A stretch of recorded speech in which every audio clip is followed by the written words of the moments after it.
Jobs for people with IQs of less than 85 are very, very rare.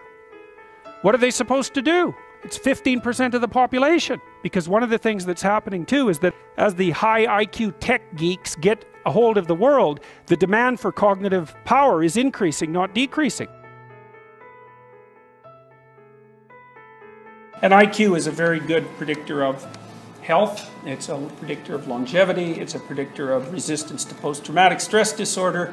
It's a predictor of, obviously, occupational status. It's a predictor of educational success. It's a predictor of income. It's a very powerful predictor.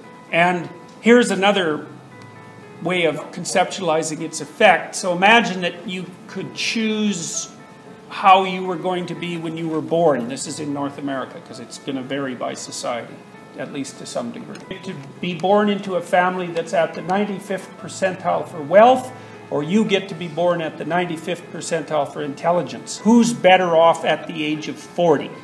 And the answer is the person who picks being born with an IQ in the 95th percentile at birth. It's a more powerful predictor of long-term life outcome than familial wealth. And it shows up everywhere. Like, one of the things we did recently was look at disgust sensitivity. Orderly people seem to be more sensitive to disgust than disorderly people. That seems to be why they're orderly. But the higher you are in IQ, the less disgust sensitive you are. Now, we don't know exactly why that is. Maybe you could make the inference that IQ is related in some way to the physiological integrity of the cortex rather than the limbic system, which is the source of, say, emotions and motivations. And the more powerful it is, the more inhibitory capacity it has over the more fundamental motivations and emotions. You could make that case. The problem is that intelligent people don't necessarily seem to be any less impulsive. And you can have a pretty vicious personality disorder that's characterized by extremely disorganized behavior and a complete inability to put long-term plans into operation and still have a high IQ. One of the things we really can't figure out, it's just a hell of a thing to try to figure out, is like the relationship between IQ and industriousness is zero. And that just makes no sense to me, because most of the brain models are predicated on the idea that your ability to engage in long-term planning is a factor that's associated with intelligence. But then industrious people seem to not only engage in long-term planning, they seem to do it right, so that if they're more industrious, they put their plans into operation, then the plans actually work. But it's not correlated with IQ. So then I can't figure out, well, obviously the industrious person in some way is able to regulate their own behavior. Well, they're not procrastinating, for example. And you'd think that the ability to not procrastinate would be a cognitive feature, but it doesn't seem to be. And we have no idea what makes people industrious, and we can't figure it out. So it's this incredibly potent predictor. It's just about as powerful as IQ. And we have no idea what it is. So if you have a smart idea about that and you want to pursue it, like, feel free, because there's a big mystery there that no one's been able to crack, and we've been at it for a long time and have had almost no success. We had people do things like, we'd give them sentences of N's, M's, and U's, sort of randomly distributed, and then we'd have them count the U's. Like a whole page of sentences.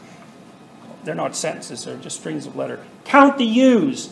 How useless. You'd think that someone industrious would do that better. It's like, they don't. That's an IQ test. The people who can count the U's faster have higher IQs. Almost everything that you would do where it has to do with manipulation of abstractions of any sort, even something that basic, seems to be fundamentally associated with IQ. People with higher IQs have slightly bigger heads if you control for body size. They have slightly bigger brains if you control for body size. The axons on their neurons are a bit thicker, so the electrical messages seem to travel a little bit more efficiently. They are slightly faster in simple reflex tests, because our simple reflex, light goes on, push a button.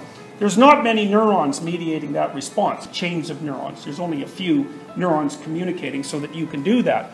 But even at that relatively simple processing level, IQ is associated with speed. So there's a physiological component. You're less likely to develop Alzheimer's disease if you have a high IQ. And maybe that's because your brain is just more robust. So you could sustain damage, say, of up to 50% of your brain, and you wouldn't even show it if you have a sufficiently high IQ. Whereas if you're on the bottom end of the IQ distribution, you seem to be much more susceptible to physiological damage. Nutrition is a big predictor of IQ variation. So, and a lot of that's been hammered out of modern society. So 150 years ago, people's IQ was pretty tightly associated with their nutritional status, but now there are very few people in North America who don't have enough to eat, even though there's some variation in quality of diet.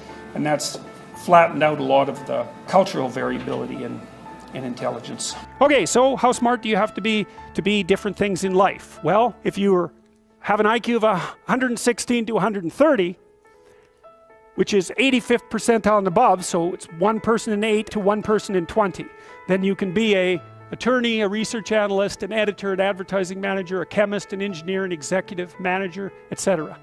Now, that's not the high end for IQ, by the way. It can go up indefinitely, although there's fewer and fewer people as it goes up. So if you want to be the best at what you're doing, bar none, then having an IQ of above 145 is a necessity, and maybe you're pushing 160 in some situations, and maybe that's making you 1 person in 10,000 or even 1 person in 100,000. And then also, to really be good at it, you probably have to be reasonably stress tolerant and also somewhat conscientious. So why is it that smart people are at the top of dominance hierarchies? And the answer to that in part is because they get there first. I mean, everything's a race, roughly speaking, and the faster you are, the more likely you are to be at the forefront of the pack. And intelligence in large part is speed. That's not all of it is. So if you're moving towards something difficult rapidly, the faster people are going to get there first. So IQ of 110 to 115, so that's 73rd to 85th percentile. Copywriter, accountant, manager, sales analyst, general manager, purchasing agent, registered nurse, sales account executive. If you look at universities, the smartest people are mathematicians, physicists and mathematicians. I could tell you who's on the other end, but I won't. Yeah, I'd like to though. 103 to 108 is slightly above average, 60th to 70th percentile. Store manager, bookkeeper, credit clerk, lab tester, general sales, telephone sales, accounting clerk, computer operator, customer service rep, technician, clerk, typist. So you see at this level, people have some technical skill and some ability to deal with complex things. Okay, that's dead average. 100 is average. Dispatcher in a general office, police patrol officer, receptionist, cashier, general clerical, inside sales clerk, meter reader, printer, teller, data entry, electrical helper. 95th to 98. Machinist, food department manager, quality control checker, security guard, unskilled labor, maintenance, arc welder, die setter, mechanic. Good IQ range for relatively qualified tradespeople. 87 to 93. Messenger, factory production worker, assembler, food service worker, nurse's aide, warehouseman, custodian, janitor, material handler, packer. What you're starting to see is that as you move down the hierarchy, the jobs get simpler, they're more likely to be assigned by other people, or they're repetitive. Because what IQ predicts to some degree is how rapidly you can learn something, but once you've learned it, it doesn't predict necessarily how well you do at it. People with lower IQs are more suited to more repetitive jobs. Under 87, is there something? Well, no. That's a big problem, and it's something our society has not addressed at all. Jobs for people with IQs of less than 85 are very, very rare. What are they supposed to do? It's 15% of the population. Well, we better figure it out, because one of the things that's happening too is that as the high IQ tech geeks get a hold of the world, the demand for cognitive power is increasing, not decreasing.